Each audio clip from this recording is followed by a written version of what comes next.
Hello everyone. Today we will do Chapter 15 Introduction to Graph, Exercise 15.2 from NCERT book. The first question is plot the following points on a graph sheet. Verify if they lie on a line.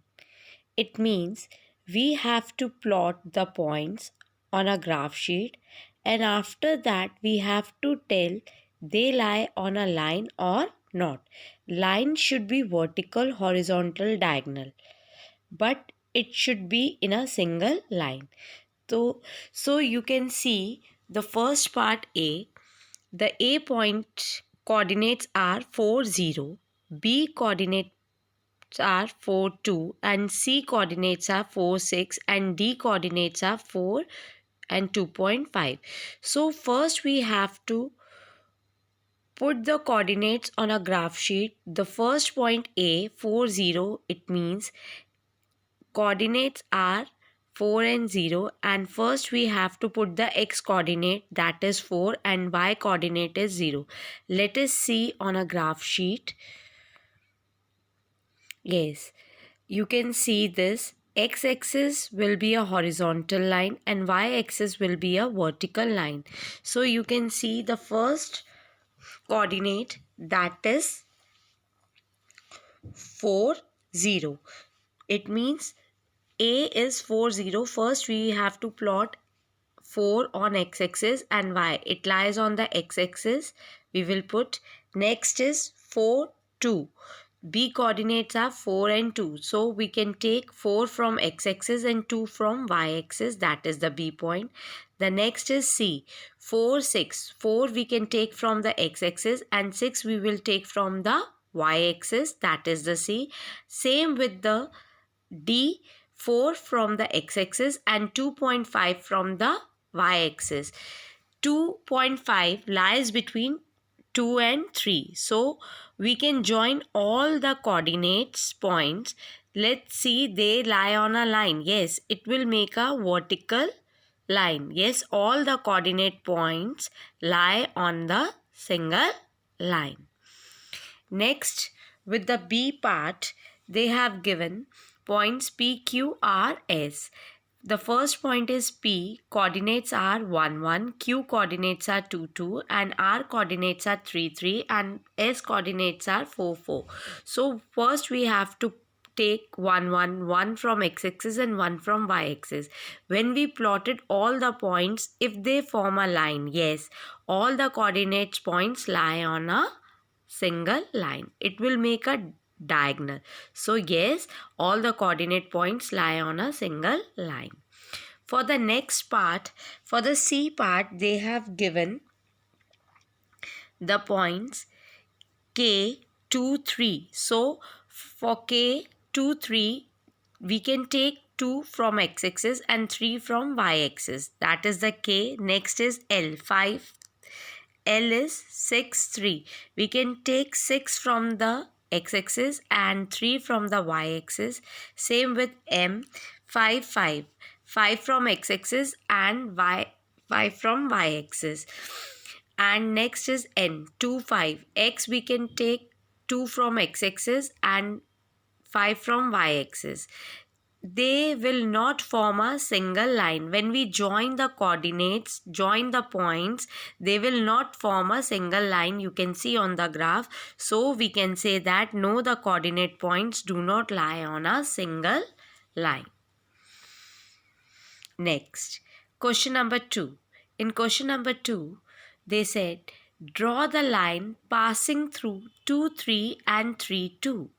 They are asking, we have to draw a line passing through these coordinates. We have to first plot these coordinates on a graph paper, and then we can pass a one line through it, and after that find the coordinates of the points at which this line meets at the x-axis and the y-axis. After that we have to see that line touches on which point that touches the x-axis, and the on y-axis it touches the which point. So let us see. First we can plot the point 2, 3.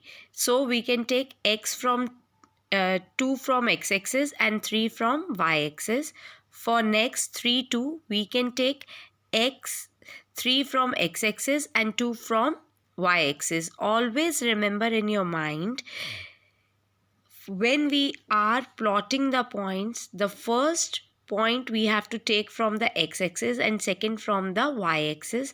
We can plot it with A and B. So let us join a one line, and from x-axis it will meet at C point and from y-axis it will meet at D point. So let us find the coordinates of C and D.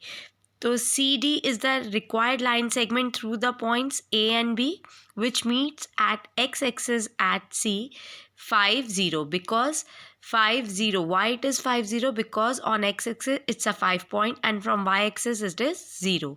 And from y-axis D is at 0, 5, because we are writing the first coordinate of x-axis because they lie on the y-axis. So that's why the coordinates are 0 and 5. Next, question number 3.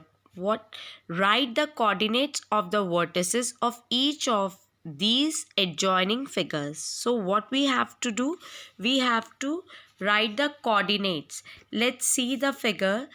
There are the points A, B, C, P, Q, R, S, L, M, K. These are the points given. We have to write their coordinates. So first let us see the A coordinate. For A point, x-axis will be 2 and y will be 0. So we can write 2, 0. For O point, the origin coordinates are 0, 0. For B point, for it will comes from x-axis from 2 and y from 3. So B coordinates are 2, 3. We cannot write 3, 2 because first we have to write the coordinate of x and then we can write the y1. For C it is 0, 3. So let us see the P coordinates. It comes from x-axis it will from 4 and from y-axis it will be 3. So 4, 3 are the coordinates of P. For Q it is 6 from x-axis and 1 from y-axis. That's why Q coordinates are 6 and 1. For R, it from x-axis it will be 6 and from y-axis it will be 5. So R coordinates are 6 and 5, and S coordinates 4 from x-axis and 7 from y-axis. So S coordinates are 4 and 7. Same with, we have to write the coordinates of K, L, M. So K coordinates are 10, 5, L coordinates are 7, 7 and M coordinates are 10, 8. So first you have to write the coordinate. When you have to write the coordinates, first you have to take the point from x-axis and next one from the y-axis. Now let us do the next question. Last question of this exercise. State whether true or false. We have to say, is it true or false? Correct, that is the false statement. We have to correct the false statement also. The first point, a point whose x coordinate is 0. It means from x coordinate it's 0 and the y coordinate is non-zero will lie on the y-axis. They said y coordinate is non-zero. Non-zero means we can take any number. Let us take any number. I can take the number 2 for the y coordinate will lie on y-axis. So the coordinates are 0, 2. 0, 2 will lie on the y-axis. Yes, because 0 and 2 when we are plotting on a graph paper, yes, it will lie on the y-axis. That's why we can say it's true. For the second, a point whose y coordinate is 0 and x coordinate is 5 will lie on the y-axis when we are plotting. So the 5, 0, so it will lie on the x-axis. So that's why we said false. The point will lie on the x-axis with coordinates are 5, 0. The coordinates of the origin are 0, 0. Yes, it is true, because where both axes meet, x and y axis both meet, that point is called origin, and their coordinates are 0 and 0. I hope you all will understand this video and this exercise better, and you can do questions by yourself. Thank you, everyone.